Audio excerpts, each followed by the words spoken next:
Em Israel começou-se uma tradição tão grande acerca de quem paga pelos pecados de quem, e não só em Israel, na cultura cristã também essa tradição se disseminou, a ponto de nos anos 90 aparecer no Brasil uma doutrina chamada maldição hereditária. E aí começam-se os cursos de cura interior, para quebrar as maldições hereditárias, que a maldição passava do pai para o filho. Eu acho interessante a humanidade e as pessoas que professam a fé cristã insistirem nessas práticas, porque desde tempos remotos Deus nos chama à individuação, Deus nos chama à responsabilização. Ele diz, olha, cada um vai ter de dar conta daquilo que faz. É o que ele diz aqui em Deuteronômio, no capítulo 24, versículo 16, que nós meditamos ontem, mas que temos uma nova luz aqui. Deuteronômio 24, 16 diz, os pais não serão mortos em lugar dos filhos, nem os filhos em lugar dos pais. Cada qual será morto pelo seu pecado.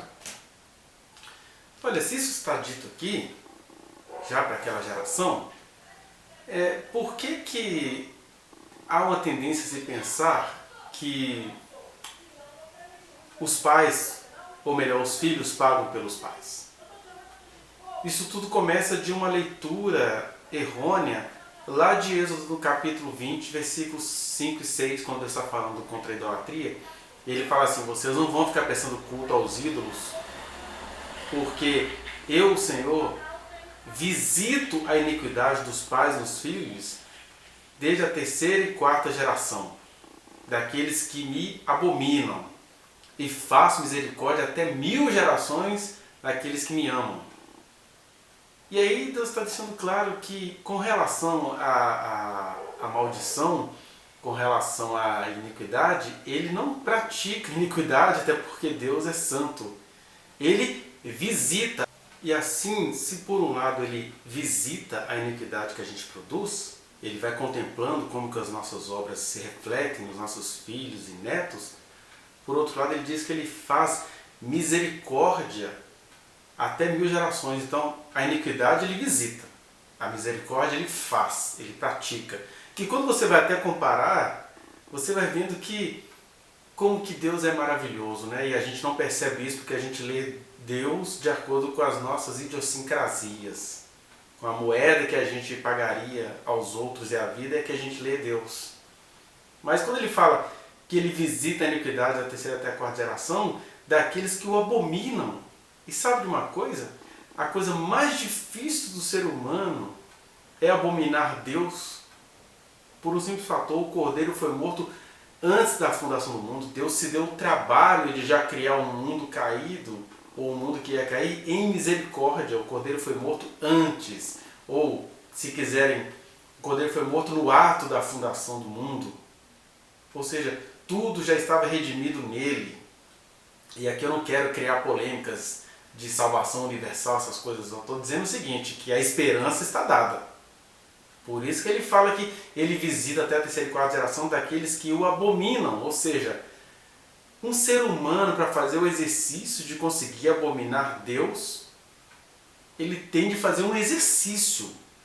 É muito difícil para o inferno porque a pessoa tem de fazer uma escolha extremamente consciente. Ao contrário do que a tradição religiosa tenta nos inculcar, de que as mínimas coisas nos impedem de habitar com Deus, porque a Bíblia diz inclusive que a misericórdia prevaleceu sobre o juízo.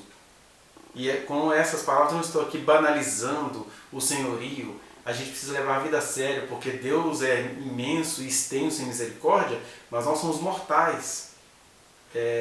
A misericórdia ele faz, mas a percepção que a gente tem disso ela é muito efêmera, porque a gente, num estalo já se foi.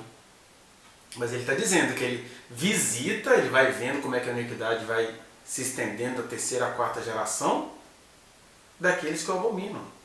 E Deus faz misericórdia até 1000 gerações, ou seja, eternamente, a cada ser humanozinho Ou como diz aquele humorista, cada ser humaninho que treme da sua palavra, que compreende os significados do seu amor, que invoca o nome do Senhor. Misericórdia para isso até 1000 gerações.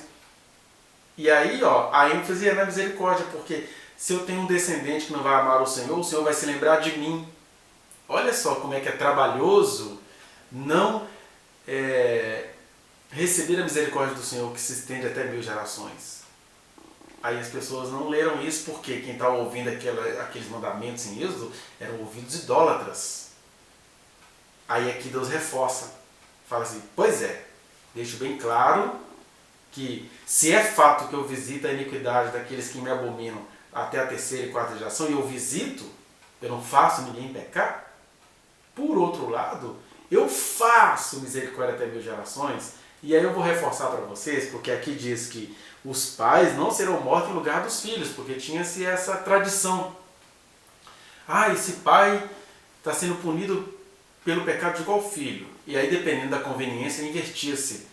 Nossa, esse menino, ele deve ter morrido, ele deve ter nascido com alguma deficiência, porque deve estar pagando alguma coisa que os pais fizeram. E Deus está assim, não, cada um pagará pelo seu pecado, porque comigo tem individuação.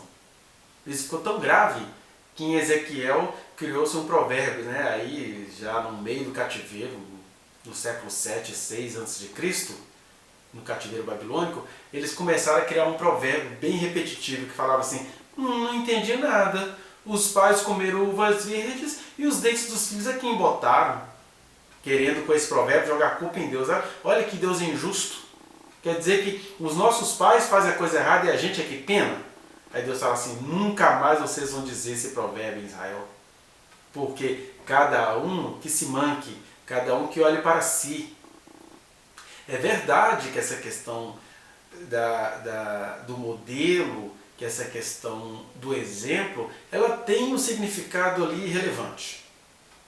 O que eu faço ou o que eu deixo de fazer, em geral, vai ser visto pelos meus filhos e vai ser repetido e e Deus vai visitando as minhas mancadas. E mesmo assim, para Deus fazer isso, eu teria que abominá-lo, que é uma coisa praticamente impossível de acontecer. Impossível porque eu teria que fazer um exercício enorme para abominar o Senhor, com todo o amor que Ele tem demonstrado, né? E aí o que acontece? Às vezes as pessoas, elas semeiam, né, personalidades, só que isso também realmente é muito relativo, porque a gente vai ver de tudo, a gente vai ver filhos que foram muito bem criados e que se tornaram monstros, se tornaram sociopatas, psicopatas, e a gente vai ver pessoas que foram extremamente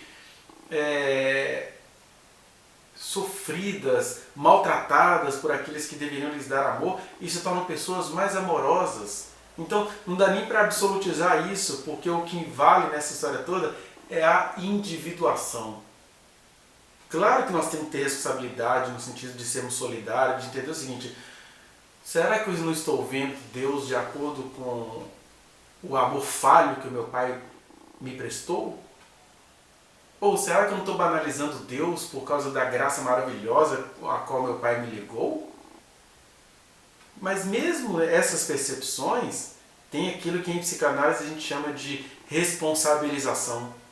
Todo ser sofrido, e de fato todos nós somos sofridos, ele precisa encontrar a responsabilização, não a culpabilização. Eu sou digno disso. Não é no sentido de que eu não pedi para nascer, os males da existência me visitaram, e agora, o que eu posso fazer com isso? Isso não é se culpar, isso é dizer o seguinte, eu até reconheço que eu não tenho culpa, mas eu preciso ter responsabilidade de como conduzir o meu caminho. E aqui eu não estou convidando ninguém a romantismos, né, igual a pessoa que vem de uma história longa de estupros, de abusos, eu falar assim, agora você vai abraçar quem te estuprou e declarar o seu amor porque é um vínculo eterno entre vocês. Não estou falando desses absurdos, dessas blasfêmias teóricas. O que eu estou dizendo é que, mesmo que você não saiba como você vai lidar com essas situações, está em você o decidir em Cristo o que fazer. É isso que a gente chama de individuação. Mas uma coisa é certa, Nem pai precisa mais ficar pensando que vai pagar por causa dos filhos, e nem filhos precisam ficar como Israel, pensando que está pagando alguma coisa dos pais. Olha, se a cristandade entendesse isso, acabaria todas essas teorias de maldição hereditária. Porque mesmo que você, na sua tenra idade, tenha sido oferecida a entidades do mal, a individuação vai dizer: todo que invocar o nome do Senhor será salvo. E neste já se estabelece a prática de Deus. Qual é a prática de Deus? Farei misericórdia até 1000 gerações, ou seja, eternamente, de todo aquele que me ama. Então ninguém aqui precisa se sentir sequestrado por maldição hereditária, por maldição familiar, por coisa nenhuma. Porque todo o que invocar o nome do Senhor, da bolha que nasceu, será salvo, e na boca de Jesus já passou da morte para a vida. O resto são responsabilizações nossas, é a psicoterapia para aquilo que é de origem psicológica, sociocultural, é oração e jejum daquilo que tem a ver com a batalha espiritual, mas sem esses ritualismos de que você vai ter que escrever uma carta, vomitar, ficar suspeitando de quem não te fez mal. Isso aí são as feitiçarias mundanas. Porque aqui Deus está sendo simples. Ele foi simples em Êxodo, está sendo simples em Deuteronômio, foi simples em Ezequiel, foi simples em Cristo Jesus. Nele tudo está pago. Então eu não entendo porque há muitas pessoas ainda que se agarram a essa teoria da maldição hereditária. Deve ser porque dá dinheiro, dá medo, alguma coisa assim. Porque em Cristo, o que invocar o nome do Senhor será salvo.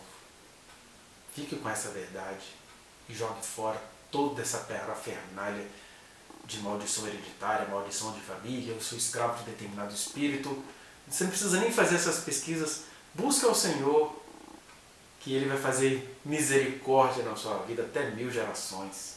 E misericórdia também significa vai te fazer crescer em entendimento, crescer em graça, crescer em expansão de consciência. Esse é o verdadeiro fim da maldição.